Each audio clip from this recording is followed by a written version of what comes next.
turned to ash by Prince Daeron.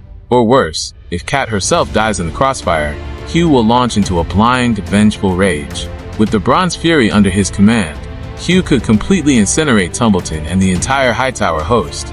The Dance of the Dragons has officially spiraled into absolute madness.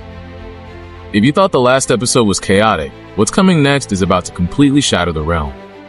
We have a secret Targaryen exile in the Vale, a grieving dragon seed on a collision course with a radicalized prince, and a queen losing her grip on the Iron Throne. Let's start with the absolute jaw-dropper from the Vale. Prince Daemon went looking for gold, but instead he stumbled upon a massive secret. Rhaenyra Targaryen has successfully claimed the wild dragon, Sheepstealer. But instead of returning to her family, Rhaenyra chose exile, begging Daemon to let the world believe she was lost at sea. In the next episode, the weight of this secret is going to crush Daemon.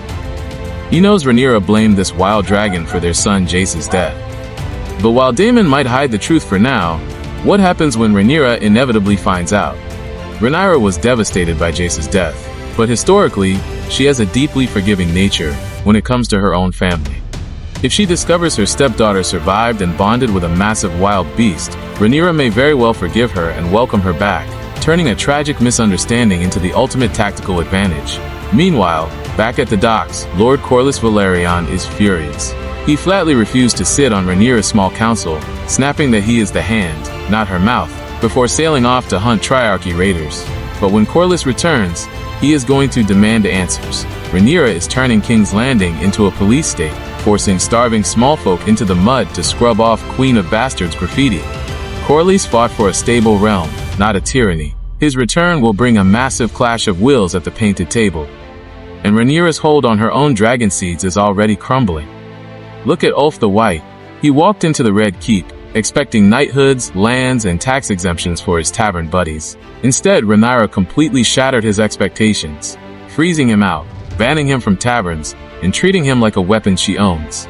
Ulf's loyalty was bought with glory, and now that the glory is gone, he is a loose cannon waiting to fire.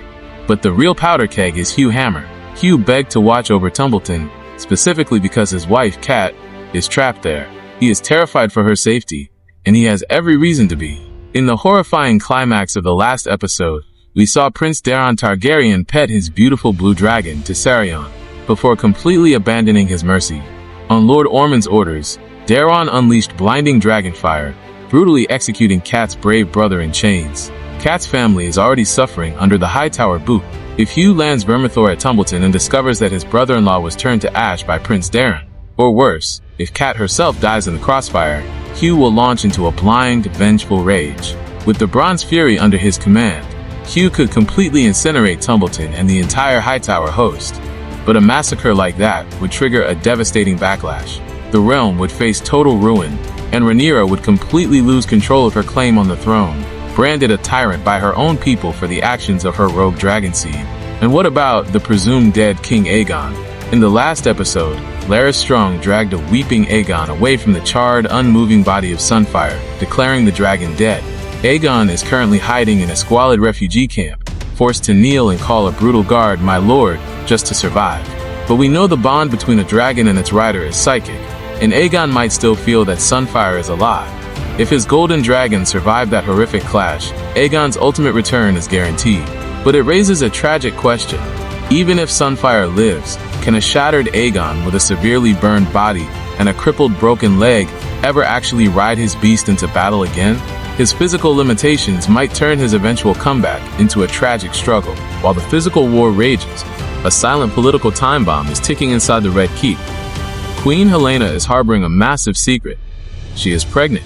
Alicent finally caught on after noticing Helaena pulling away, keeping her distance from the court. If Helaena carries this child to term and it turns out to be a boy, this baby becomes the direct heir to the Green's claim, completely upending the line of succession and threatening Rhaenyra's rule. Helaena is desperate to protect this child after losing her son Jaehaerys, but hiding a pregnancy from Rhaenyra's spies under a full occupation is almost impossible. Alicent is already terrified, expecting Rhaenyra to deal with the unborn heir harshly. And what about Daeron and his blue dragon, Tessarion? Now that Daeron has been forced to abandon his mercy, he has officially been christened with blood. Lord Ormond is molding him into a weapon, and next episode, we can expect this newly radicalized prince to take to the skies. Tessarion is fast, nimble, and fierce. When Rhaenyra's forces finally march toward Tumbleton, they are flying straight into the path of a prince who has just been taught that mercy is a weakness, threatening to completely shatter the Black's air superiority. And we might have just gotten the key to taking down Lord Ormond Hightower himself. Since Rhaenyra recently visited Alicent, she could easily extract a highly personal weakness. Ormond is famously hypersensitive to foul odors. How could Rhaenyra weaponize this? By pulling off a genius tactical trap.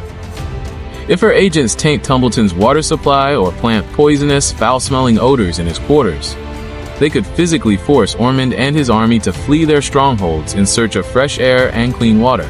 Once they are forced out into the open, they will be sitting ducks, perfectly lined up to be trapped and incinerated by Rhaenyra's dragonfire.